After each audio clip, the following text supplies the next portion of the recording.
अंतरिक्ष फतह करने के बाद आज शुभांशु शुक्ला भारत लौट चुके हैं। भारत लौटने पर दिल्ली के इंदिरा गांधी एयरपोर्ट पर शुभांशु शुक्ला का भव्य स्वागत हुआ है। लोगों ने ढोल नगाड़ों के साथ शुभांशु का वेलकम किया। केंद्रीय राज्य मंत्री डॉक्टर जितेंद्र सिंह, दिल्ली की मुख्यमंत्री रेखा गुप्ता एयरपोर्ट पर आईं, शुभांशु शुक्ला का वेलकम किया। शुभांशु शुक्ला पीएम मोदी से भी मुलाकात कर सकते हैं, ऐसी जानकारियां सामने आ रही हैं। और ये तस्वीर आपको दिखा रहा है जिस वक्त जितेंद्र सिंह और दिल्ली की मुख्यमंत्री रेखा गुप्ता ने एयरपोर्ट पर उनका भव्य स्वागत किया। तालियों की गड़गड़ाहट की गूंज एयरपोर्ट पर सुनाई देखे, ढोल नगाड़ों के साथ वहां पर वेलकम किया गया शुभांशु शुक्ला का।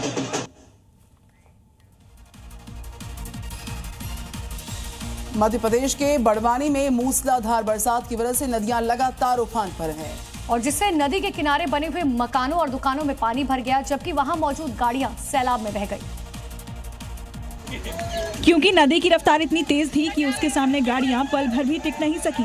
वहां से जो वीडियो सामने आया उसमें कार सैलाब में बहती दिखाई दी, जिसे देखकर ऐसा लगा मानो कि नदी में कोई नाव तैर रही हो। ऐसी ही तस्वीर दूसरे इलाके से सामने आई, जहां भारी बारिश की वजह से नदी का जलस्तर बढ़ गया, जिससे वहां मौजूद कई गाड़ियां सैलाब में डूब गईं। यही नहीं, नदी किनारे बने कुछ मकान आधे से ज्यादा डूब गए तो कुछ मकान नदी में समा गए। बड़वानी में पिछले कई दिनों से हो रही बारिश की वजह से हालात बद से बदतर हो चुके हैं। नदी का जलस्तर बढ़ने से कई गाँवों पर डूबने का खतरा मंडराने लगा है। लोगों को अलर्ट भी कर दिया गया है। महाराष्ट्र के नांदेड़ में पिछले 24 घंटे से लगातार बरसात का सिलसिला जारी है, जिसकी वजह से इलाके जलमग्न हो चुके हैं, सड़कें नदियों में तब्दील हो चुकी है। घरों में बारिश का पानी भरने से लोगों को काफी दिक्कतों का सामना करना पड़ रहा है, क्योंकि जहां भी नजर पड़ी हर जगह पानी ने अपना कब्जा जमा लिया। जो वीडियो सामने आया उसमें सड़क पर कमर से ऊपर तक पानी भरा दिखाई दिया। लोग अपनी जान जोखिम में डालकर सड़क पार करते दिखाई दिए। नांदेड़ के कई इलाकों में लगातार हो रही बारिश से कई इलाके जलमग्न हो गए। सड़कें हो या फिर खेत, हर जगह पानी भर गया, जिससे देखकर ऐसा लगा मानो वहां कोई नदी उतर आई हो। ऐसी ही तस्वीर नांदेड़ के दूसरे इलाके से सामने आई, जहां भारी बारिश की वजह से सड़क किनारे खड़ी स्कूल बस पानी में समा गई। बताया गया कि अचानक बाढ़ आने से स्कूल बस बहने लगी, जो कुछ दूरी पर जाकर फंस गई। बस में ड्राइवर के अलावा कोई नहीं था। बस ड्राइवर अभी भी लापता है, जिसकी तलाश जारी है। और बड़ी खबर आपको बता दें, प्रधानमंत्री नरेंद्र मोदी आज दिल्ली एनसीआर को एक बड़ी सौगात देने वाले हैं। आज 11,000 करोड़ रुपए की 2 सड़क परियोजनाओं का उद्घाटन पीएम करेंगे। आज urban elevated Dwarka expressway urban extension road 2 का उद्घाटन होगा।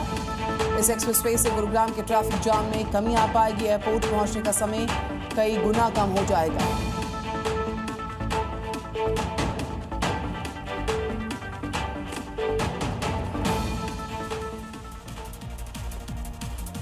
मैदान से लेकर पहाड़ तक हर तरफ तबाही का मंजर है। भारी बरसात के चलते हालात बद से बदतर, और ऐसा ही हिमाचल प्रदेश, मध्य प्रदेश में भी नजर आया नजारा, जहां पर भारी बरसात के चलते नदियां लगातार उफान पर हैं, जिसकी वजह से हिमाचल प्रदेश के कांगड़ा में पलक झपकते ही बहुमंजिला मकान ब्यास नदी में समा गया।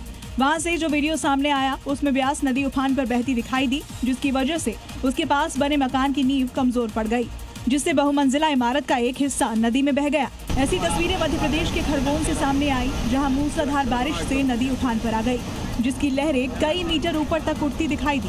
वहीं कुछ नदी का जलस्तर बढ़ने से उसका पानी पुल पर आ गया, जिसमें कुछ लोग अपनी जान जोखिम में डालकर अपनी बाइक को धुलते नजर आए। बारिश के बाद नदियों का जलस्तर काफी बढ़ चुका है, जिसका असर यूपी से लेकर पश्चिम बंगाल तक देखने को मिला। पानी में सड़क, मकान सब डूब चुके हैं और लोगों की जिंदगी जल के जाल में कैद हो गई है।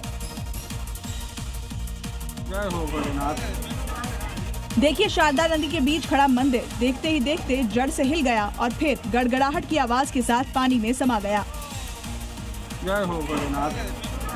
लहरें इतनी तेज थी कि पत्थर, नींव, दीवार कुछ भी उनका सामना नहीं कर सका। गंगारामपुरा में नदी का तटबंध टूटा और फिर पानी ने जैसे धावा बोल दिया। खेत, घर, रास्ते सब कुछ डूब गया। चारों तरफ बस पानी ही पानी। जहां तक नजर जाती है सिर्फ सैलाब है। फसलें जो महीनों की मेहनत से उगी थी, अब लहरों के नीचे दफन हो गई।